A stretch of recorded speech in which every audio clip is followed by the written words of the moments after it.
네, 강프로입니다. 자, 오늘 유한양행이 5.7% 빠졌습니다. 시장은 반등을 했습니다. 코스닥은 0.9% 반등을 했고요. 코스피는 1.1% 반등을 했습니다. 자, 그럼 반등을 했는데 유한양행은 왜 오늘 강세 전환되지 못했는지 이 부분에 대해서 이야기를 드릴 겁니다. 자, 일단 시장하고요, 유한양행을 포함해서 다른 바이오 종목군들, 지금 유한양행만 강세를 보이고 있던 바이오 종목군이 아닙니다. 다른 것들도 한번 볼게요. 대표적으로 제약주를 지금 볼 때요, 유한양행을 포함한 신약개발 이쪽이 있고요. 그리고 여기다가 CDMO 위탁 생산 이쪽이 있고요. 바이오를 큰 하나의 틀로 봤을 때 이 바이오 안쪽에 있는 섹터별로의 움직임을 이야기를 드리는 겁니다. CDMO가 있고 그 다음이 ADC 이쪽입니다. 그리고 신약개발 쪽에는 SC 제형 이쪽 내용이 같이 포함되어 있어요. 그러면 신약은 유한양행, 그리고 SC 제형 쪽은 아시겠지만 알테오젠이 있고요. CDMO 쪽은 삼성바이오로직스, 그리고 ST팜 이런 쪽이 있고요. 그리고 여기 ADC 쪽은 아시겠지만 중급 플레이어입니다. 리가켄바이오 이런 쪽이 있습니다. 여기서 포함되어 있는 게 지금 알테오젠 같은 경우에도 여기 ADC 쪽으로 더 비중을 늘리겠다. 그리고 알테오젠은 이제 돈이 생겼죠. 그리고 유한양행은 FDA 통과가 됐으니까 앞으로 실적이 좋아지는 부분은 너무 당연한 부분이 있겠죠. 이런 큰 틀이 지금 바뀐 부분이 없습니다. 하나도 바뀐 부분이 없어요. 근데 조정이 나왔다. 그럼 어떻게 봐야 됩니까? 기회죠. 그럼 여기 기회의 구간에서 우리가 시장하고의 연동했을 때 어떤 정도의 움직임이 나오는지를 보셔야 됩니다. 자, 첫 번째 제가 옆에다가 시장 움직임을 그대로 딱 갖다 붙여놓고 이야기를 드릴게요. 코스피 차트입니다. 코스피 차트하고 코스닥 차트하고 어느 정도 비슷하니까 참고해서 보시면 될 것 같아요. 자, 정확하게 여기 딱 8월 달에 FDA 통과가 됐으니까 이때부터 딱 보겠습니다. 자, 내용 보시면 코스피입니다. 코스피 오늘 2599, 1% 올라서 2599에 마감이 됐습니다. 여기서 이거 진짜 중요한 내용이니까 딱 보고 이해를 하시려고 노력을 하셔야 됩니다. 자, 내용 보세요. 코스피가 여기 7월 초, 6월 말 정도에 뭐가 나왔습니까? 2900포인트를 찍고 떨어졌죠. 이때 전에도 알테오젠은 강했고요. 유한양행도 거의 한 7월 달 정도의 신고가를 만들어냈고 8월 달에 뭐가 나왔죠? FDA 통과 소식이 나왔죠. 그러면서 어떻게 됐습니까? FDA 통과 소식이 나오면서 주가가 50%, 60%씩 이렇게 올랐습니다. 근데 FDA 통과 소식이 나왔을 때는 한 10%씩 떨어지는 그런 부분들이 있었어요. 흔히 이런 걸 가지고 세론이라고 하죠. 그렇죠? 재료 노출 이제 끝, 이렇게 이야기를 하는 겁니다. 근데 우리가 여기서 봐야 될 건 시장이 어려워진 이 7월 달, 8월 달, 그리고 그 이후에 바이오 종목군들은 대부분 강했다. 근데 그 강한 아까 전에 말씀드렸던 구조 있죠. 그 구조가 딱 CDMO, 신약개발, ADC 이렇게 구분이 되어지는 거예요. 이쪽은요, 계속해서 좋은 움직임을 보였습니다. 그러면 지금 반등이 나왔잖아요. 그 반등이 나왔을 때 유한양행은 5.7% 빠졌으니까 이제 시장에서 고가 찍고 떨어지는 거 아닌가? 이렇게 보실 수도 있을 것 같아요. 이게 아니라 금리에 더 민감하게 반응을 하는 겁니다. 어저께는 시장이 떨어지면서 같이 떨어지는 부분이 있을 수 있죠. 그러면 오늘 시장이 올랐을 때 올라야 되잖아요. 근데 유한양행이 오늘 떨어져 버렸다는 거죠. 그러면 어제까지는 시장 때문에 같이 연동해서 떨어졌다고 볼 수 있겠지만 유한양행은 시장하고는 그렇게 큰 신경을 쓰지 않는 겁니다. 하지만 올라가는 데 있어서 고가를 높이는 데 시간적인 소요가 조금 더 들게 만드는 게 코스피 또는 코스닥의 움직임, 이런 시장에 대한 악영향 때문이라면 지금은 금리에 대한 영향을 받고 있는 거예요. 미국에서 연준 위원 중에 하나죠.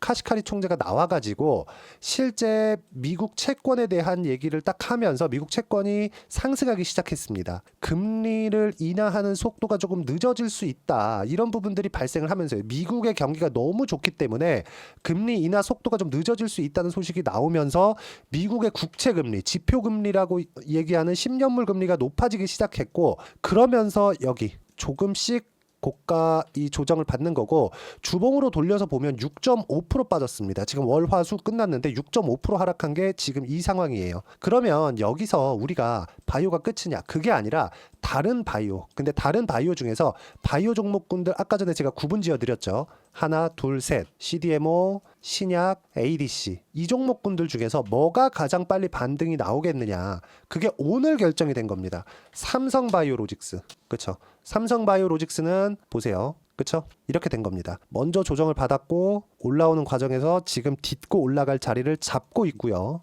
삼성바이오로직스가 올라가면 바이오 사이클이 계속 되는 겁니다. 왜 그러냐?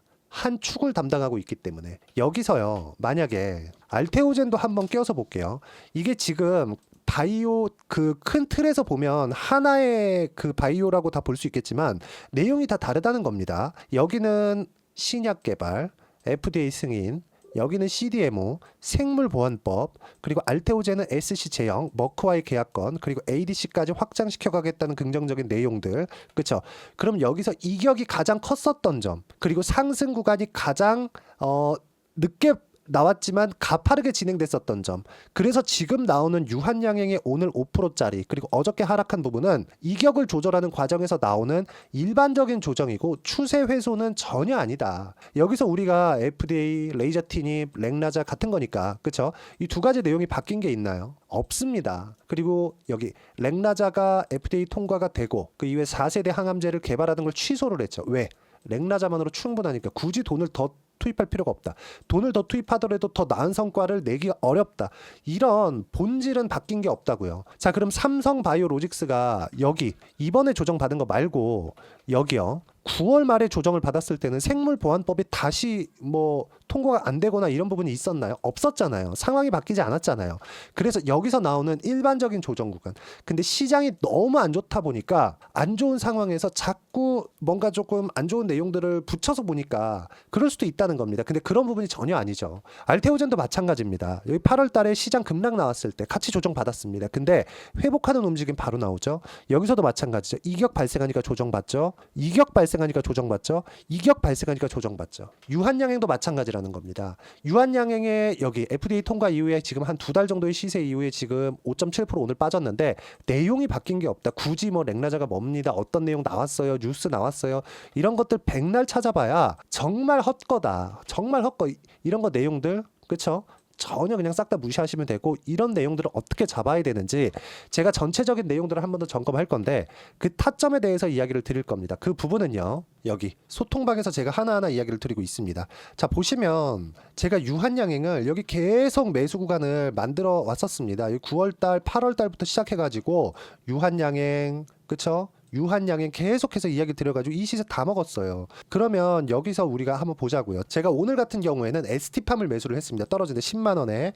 자, 그러면 이 내용이 어떻게 된 거냐. 보세요. 오후 들어서 바이오 바닥이 나옵니다. 근데 아까 전에 말씀드렸죠. 여기 삼성바이오로직스의 움직임을 보면서 ST팜을 매수를 한 겁니다. 자, 이것처럼 주식시장에서 유한양행이 나빠서 제가 오늘 안 산 게 아닙니다. 이격을 조절해야 되는 시간이 필요하다는 거고 그 이격을 조절하는데 굳이 내가 매도를 할 필요가 없다는 거예요. 하지만 내가 뭐 거의 뭐 몰빵을 하고 있어 이러면은 비중 조절 약간 필요할 수도 있는데 그거는 그냥 내가 심적인 안정감을 갖기 위해서고 이런 부분들까지도 어떻게 해야 되는지를 소통방에서 제가 하나도 빠짐없이 이야기를 드리도록 할 테니까 구독과 좋아요 그리고 댓글 하나씩 눌러주시고요. 여기 010-8713-1916으로 구독이라고 문자 보내주시면 시장 실시간 시세를 토대로 제가 이런 부분들을 하나하나 짚어서 이야기를 드리고 어떤 식으로 매매해야 되는지 기법에 대한 부분도 제가 함께 공유를 해드리도록 할 테니까 다 무료입니다. 소통방 들어오시면 되고 소통방 입장 방법 그쵸? 이 부분 확인하셔서 들어오시면 됩니다. 그리고 어떤 식으로 가격대를 잡고 지금 조정 구간에 있으니까 내가 가격대를 판단해야 되는지 그 부분은 유한양행의 단기 보유 전략 그리고 가격 전략 단기는 2주입니다. 2주 안에 무조건 수익 전환시킬 수 있는 상황 만들어내야 돼요. 이런 것처럼 조정 구간에 사라 올라갈 때 사라 이 부분을 이야기를 드리는 게 아닙니다. 가장 중요한 점 가격 기준에서 내가 어떻게 매매할지 그 부분을 집중적으로 이야기를 드리는 거고 그 내용에 대한 부분을 여기 가격과 단기 보유 전략으로 내용 준비를 해놨으니까 010-8713-1916으로 유한양행이라고 문자 보내주시면 단기 가격 전략 함께 공유해 드리도록 하겠습니다. 자, 어떤 종목을 매매해야 내가 꾸준하게 수익 구간을 만들어낼 수 있는지 그 부분에 대해서 이야기를 드린 거니까 이해가 안 되면 어떤 종목을 해야 되는지 제가 종목 하나를 딱 집어놨으니까 영상 끝까지 시청하시면 되고요. 모든 분들이 성공 투자하셨으면 참 좋겠고요. 오늘 나온 조정은 일반적으로 나오는 이격 조정일 뿐이니까 너무 걱정하지 않으셔도 됩니다. 자, 24년도가 돼도 여전히 시장은 녹록지 못합니다. 이런 상황이 벌어지는 건 어쩔 수 없습니다. 이런 상황에서도 수익이 나는 종목들의 구조는 변하지 않습니다. 즉 대시세 종목에 대한 구조는 변하지 않는다는 거고 실제 제가 소통방에서 지속적으로 이야기를 드리고 있는 내용도 대시세 종목이나 시장 주도주를 공략하는 건 철저하게 가격 분석을 하라고 이야기를 드리고 가격 분석 이후에는 이슈에 대한 파악 그리고 이슈를 파악하고 나서는 다시 내가 얼마에 매수할지 그 타점에 대한 부분을 지속적으로 언급을 하고 있습니다. 자, 근데 생각해 보세요. 시장이 굉장히 어려웠습니다. 어려운 상황에서의 어떤 종목들이 강했냐 보면 반도체와 그리고 바이오입니다. 자, 실제 여기 보면요. HLB에 제가 실제 매매한 내용을 띄워놓고 보여드리고 있는데 1월 22일부터 매매를 시작해서 4일 동안 31%의 수익 마감이 됐고요. 그리고 여전히 신고가 종목입니다. 자, 그리고 그 다음 어보브 반도체, 이름을 보시다시피 반도체 종목이죠. 그리고 AI 반도체는 지속적으로 강세를 보이고 있습니다. 이 종목도 신고가를 먼저 달성한 이후에 제가 21%의 단기간에 21%의 큰 수익을 내고 마감이 됐습니다. 다시 재공략을 준비하고 있고 이런 부분은 소통방에서 다 공유를 해드립니다. 자, 그리고 코세스. 자, 코세스 같은 종목도 당연히 그쵸, 신고가 종목이고요. 그리고 반도체 종목입니다. 이 종목도 영업일 기준에서 이틀 동안 대략 한 15%의 수익 마감이 됐습니다.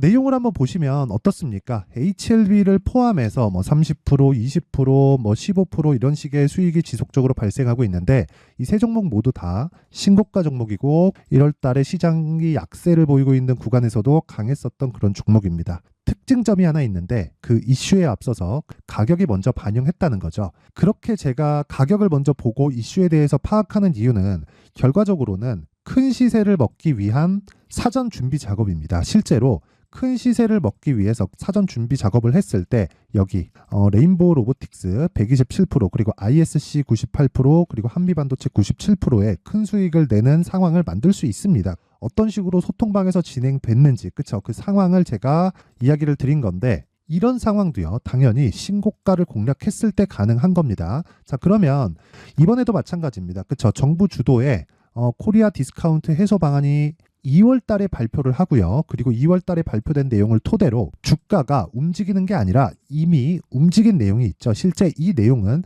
크게 중요한 게 아니라는 겁니다.